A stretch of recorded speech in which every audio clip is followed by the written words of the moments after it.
नमस्कार, मी रुशाली यादव सारंग। आता पाहूयात बातम्या विस्तारानं। बुलेटिनच्या सुरुवातीला महत्त्वाची बातमी।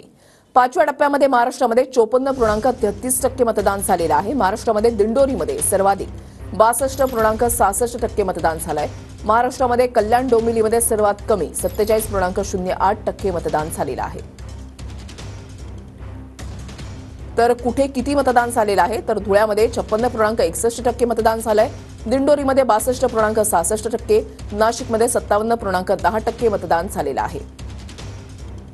पालघरमध्ये 61.65%, भिवंडीमध्ये 56.41%, कल्याण डोंबिवलीमध्ये 47.08% मतदान झालेलं आहे। ठाण्यामध्ये 49.81%, मुंबई उत्तरमध्ये 55.21%, मुंबई उत्तर मध्यमध्ये 51.42% मतदान झालेलं आहे। मुंबई उत्तर पूर्वमध्ये 53.75% मतदान आणि मुंबई उत्तर पश्चिममध्ये 53.67% मतदानाची नोंद झालेली आहे।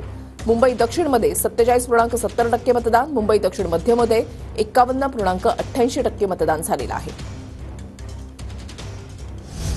तर मुंबईमध्ये मुलुंडमध्ये सर्वात जास्त 59.6% मतदान झालेलं आहे, तर कुलाबामध्ये सर्वात कमी 36% मतदानाची नोंद झाली आहे। बोरिवली, माहीम, दहिसर, जोगेश्वरी पूर्व, विलेपार्लेमध्येही 55%पेक्षा जास्त मतदान झालेलं आहे।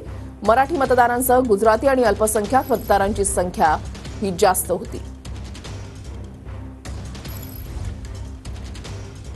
तर काल महाराष्ट्रामध्ये शेवटच्या टप्प्यामध्ये 5व्या टप्प्यामधलं मतदान जे आहे ते पार पडलेलं आहे। 13 जागांसाठी मतदान झालेलं आहे। कुठे किती मतदान झालंय ती आकडेवारी आपण या ठिकाणी पाहताय।